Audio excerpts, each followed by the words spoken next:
자, 계속해서 진짜 이게 쉽지가 않다 야. 이걸 간단하게 설명하고 넘어갈라 했는데 이게 온라인 수업의 또 장점이긴 하죠. 뭐 계속 찍으면 되니까 뭐 나는 너네 알아서 해라 뭐. 자, 균전제 붕괴가 되는 이유 간단히 설명했습니다. 근데 솔직히 이거 다른 학교에서 설명할 때는 이게 균전제가 어떻게 작동되는지까지 다 설명했어요. 이거 뭐 구분전, 뭐 영업전까지 다 알아야 되는데 안 해도 될 것 같아요. 어쨌든 균전제라고 하는 개념만 균, 전, 땅을 나눈다.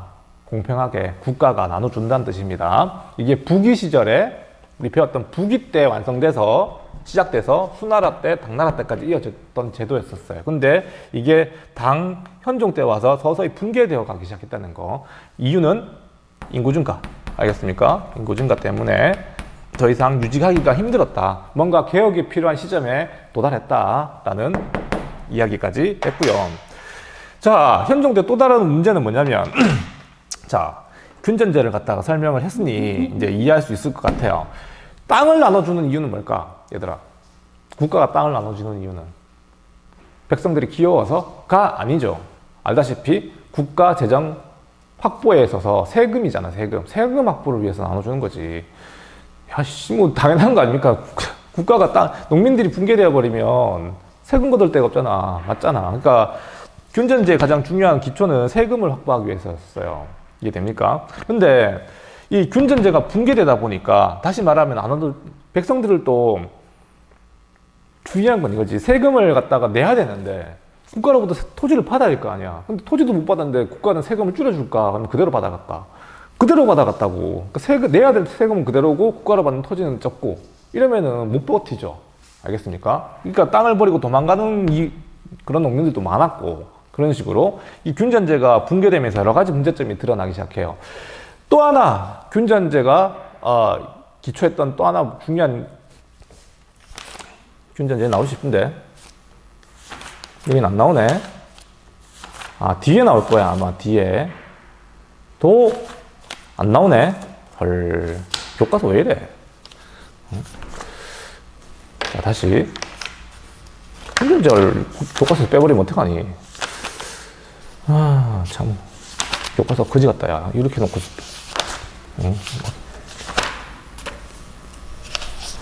안 나와 이게. 자, 그래서 균전제는 어쨌든 농민들에게 나눠주고 세금을 내라고 하는 건데 그 세금 중에 하나가 뭐냐면 군사적 의무였습니다. 그러니까 다시 말하면 당나라 때는요, 자, 토지를 받는 대신에 군대도 가야 되는 거야. 이해됩니까? 그러니까 참 땅 하나 주고 진짜 별걸 다 시키죠. 농민들은 이 군사적 의무, 오케이? 땅을 받은 대신에 농민들이 직접 군대 가면 있잖아. 필요한 물건도 되게 많거든요. 갑옷이라든가 뭐 무기 같은 거 있잖아. 이런 거. 당나라 때는 자기가 다 만들어서 군대로 가야 되는 그런 시스템이었습니다. 무슨 말이죠? 지금 너네 군대 가면 국가에서 총도 주고 군복도 주고 다잖아. 군화도 주고. 근데 그 당시에는 자기가 직접 이걸 다 마련했어야 됐다고. 이해됩니까? 그 다 균전제 때문에 국가가 백성들에게 요구했던 사항이었었어요. 근데 이게 어떻게 됐을까? 이게 붕괴돼요. 군사제도도 붕괴되어 가요. 자, 그러니 이걸 갖다가 우리는 뭐 적어줄게. 이것도 부병제라 부르는데 부병제가 붕괴되어 가요. 자, 부병제는 쉽게 얘기하면 농민들이 직접 군대에 가서 복무하는 형태라고. 알겠습니까? 오케이? 자, 이것도 붕괴되고. 자, 그러면은 얘들아, 중요한 건 이 군사제도를 갖다 이대로 내버려 두면 안 되죠. 알겠습니까? 이게 중요한 거는 당나라 시절에 북쪽에서도 이 유목민족이 있었다고. 침략이 있다고. 유목민족은 늘 있습니다. 그러니까 이런 걸 막아놔야 되는데 이걸 방어할 수 있는 군대가 붕괴되면 안 되잖아. 그래서 이걸 갖다가 개혁하게 되는데 이건 좀 알아둡시다. 이게 제일 중요한 거야. 사실 이거 설명하려고 하는 거야. 자, 이것 때문에 절도사 세력이 등장해요.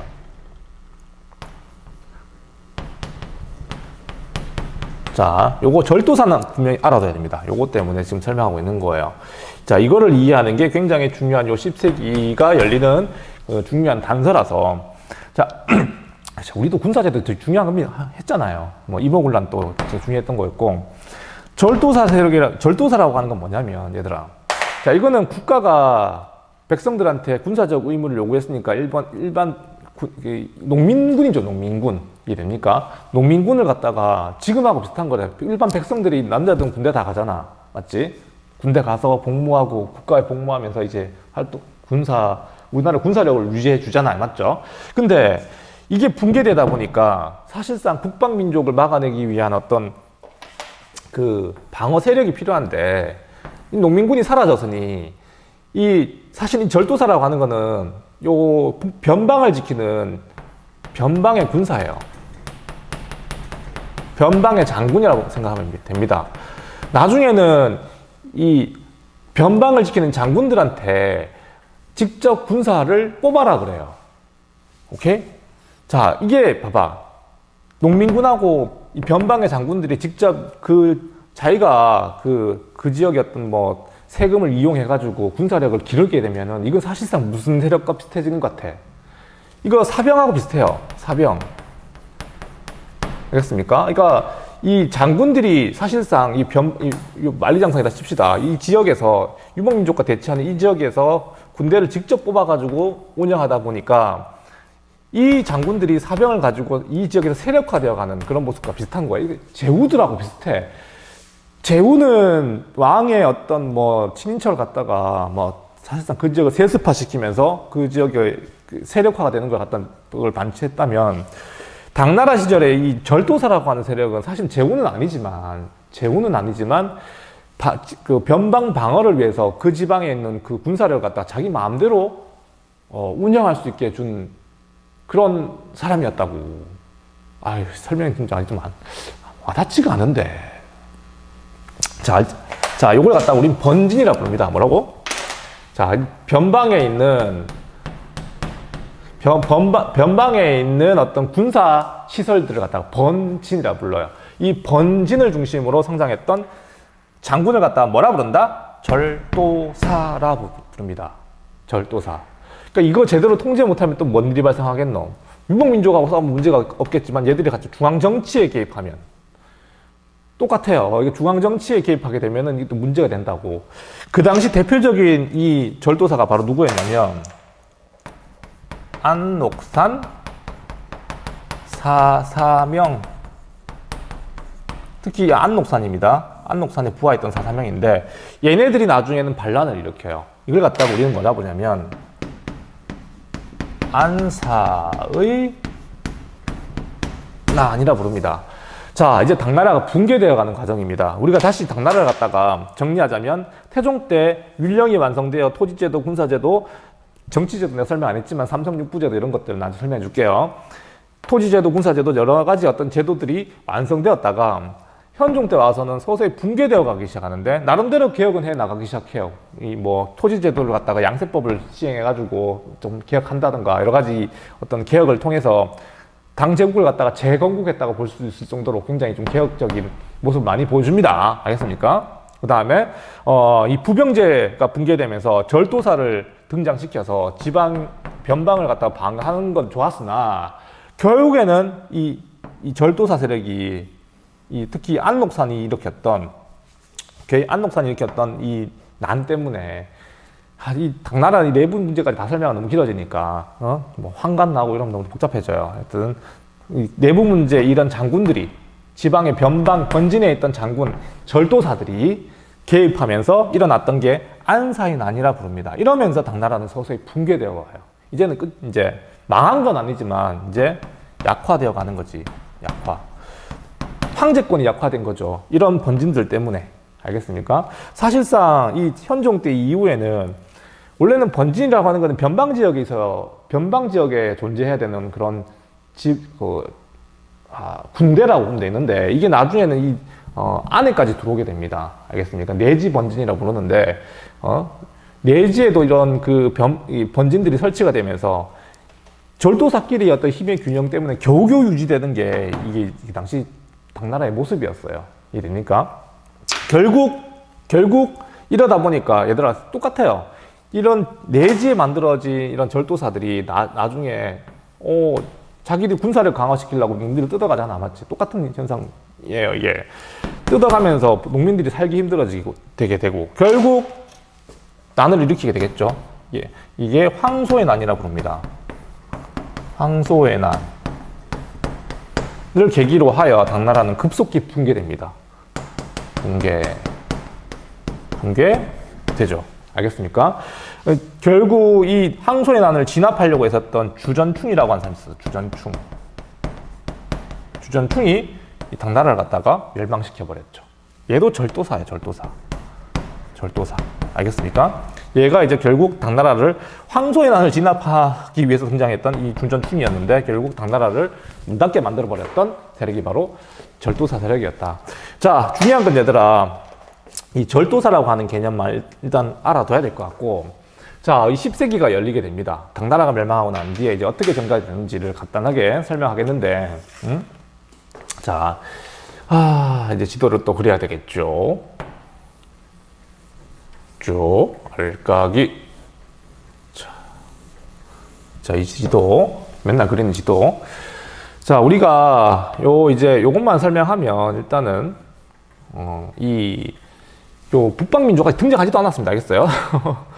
자, 이 설명하려고 당나라 내부 문제를 갖다가 조금 건드려 줬습니다. 알겠습니까? 이렇게 해서 이 주전충이 만든 나라가 뭐냐면 후량이라 부릅니다. 알겠습니까? 후량. 당나라가 멸망하고 난 뒤에 이제 후량이라고 하는 국가가 등장하게 되는데, 알겠습니까?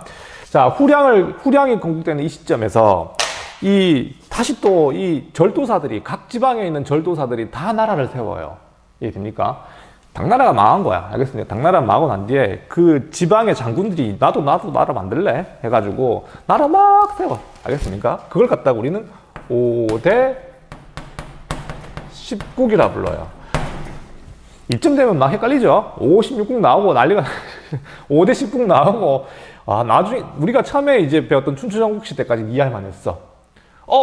위진남북조 시대, 5, 16국 시대 막 나오더만, 되게 복잡하네? 그래도 뭐, 한 번 더 분열했구나 정도 이해할 수 있어. 근데 이제 5대 19까지 나왔습니다. 헷갈리기 시작합니다. 중국사는 아까도 얘기했듯이 이게 되게 반복적이에요. 분열했다, 통일했다, 분열했다, 통일했다, 분열하고. 알겠어요? 알겠습니까? 그러니까 5대 19국으로 넘어가게 되는데, 자, 다시 말하면, 당나라가 망하고 난 뒤에 절도사들이 세운 나라들입니다. 이 모든 나라들이. 북쪽에는 5개의 왕조, 5대라 부릅니다. 알겠습니까? 양, 당, 진, 한, 마지막에 주라고 이어지는. 이게 후량이라고 부르잖아. 원래는 양이라 불러야 돼요. 양나라. 알겠습니까? 후당, 후진, 좀 띄워줄게. 이러면 되게 복잡해 보이는데. 후한, 마지막 후주까지 이어진 하나, 둘, 셋, 넷, 5개 왕조를 갖다 뭐라 부른다? 요걸 갖다가 5대라 부릅니다. 5대. 19군 뭐예요? 19군 화북지방에는 5개의 왕조가 이렇게 교체로 이어지게 되고, 그 말고도 강남지방에는 10개의 나라가 있었대요. 19. 강남지방뿐만 아니라 뭐 더 위에 하북에도 있었긴 있었는데, 어쨌든 5개의 대표적인 왕조와 10개의 나라, 5대 10국 시대. 알겠습니까? 헷갈리죠? 이거 56국 시대하고 약간 헷갈릴 수 있습니다. 이거. 오케이? 자, 그런데 시험 문제 그렇게 내야지. 자, 조금만 더 봅시다. 이거 중요한 건 얘들아, 다시 한번 강조하지만, 이런 나라들 다 누가 세운 거라고? 10국도 마찬가지. 누가 세운 거라고? 절도사. 알겠습니까? 이 당나라 제도에 있어가지고 부병제 붕괴가 가져왔던 이 절도사 세력의 성장, 이게 이런 또 혼란의 단초가 됐던 거라고. 이해됩니까? 자, 이런 나라를 세운데 다 절도사 세력이었는데, 후량을 세웠던 주전충. 알겠습니까? 근데 요 중에 요거 이제 오늘 이제 주제로 넘어가는 거예요. 중요한 키포인트는 이제 집중해야 됩니다. 요 후진이라는 나라가 하나 있거든. 후진. 되게 후졌죠. 예. 이 후진 나라. 후진 나라야. 지나친 들이 생각하겠습니다. 이 후진이라는 나라는 좀 집중해 줘야 돼요. 자, 이런 나라들이 서로 막 경쟁적으로 나라 세우면서 그렇잖아. 이 똑같은 거야. 이 자기들이 경쟁에서 승리하기 위해서 또다시 북쪽에 있는 유목민족을 끌어들여요.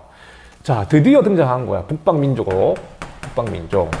그 당시 북쪽에는 어떤 나라가 있었냐면 이미 돌궐도 사라졌고요. 그러니까 돌궐 사라졌고 우리 북방민족의 어떤 흐름을 잠깐 볼까? 처음에는 흉노 있었지. 맞죠? 한나라 때까지 흉노가 있다가 흉노 사라지고 뭐 여러 가지 민족이 등장하죠. 흉노 이후에 뭐 오호라고 하는 분리였던 뭐 선비족도 있었고요. 그 중에 선비족이 살짝 이제 주도를 했었다가 그 다음에 돌궐이 등장했었어. 돌궐이 등장했다가 돌궐이 망하고 난 뒤에는 사라지고 난 뒤에는 다시 또 북쪽에 등장하는 이 아이가 바로 이 거란이라고 하는 민족이었습니다. 거란. 커다란 계란. 거란. 그만할게요. 자, 거란이라고 하는 민족이 있었는데, 유목민족이 있었는데, 이 후진은 후당을 건국하는 과정에서 이 거란을 이용했거든요. 자, 근데 이 거란을 이용하는 과정에서 어떤 약속을 하게 되냐면, 이거 되게 복잡한데요. 얘네들 필기할 수 있겠나? 자, 이 중국과 이 유목민족을 가르는 중요한 경계점이 뭐가 있습니까? 만리장성이거든. 만리장성. 이 만리장성이 사실은 유목세계와 중국인들을 가르는 중요한 경계점이냐. 지금은 중국 한가운데 있지만, 알겠습니까? 이게 한가운데 오게 된 이유도 설명해 줄게요. 자, 이렇게 이게 만리장성인데, 거란에게 도대체 후진은 어떤 약속을 했냐면, 만리장성 이남 지역, 요 지역을 갖다가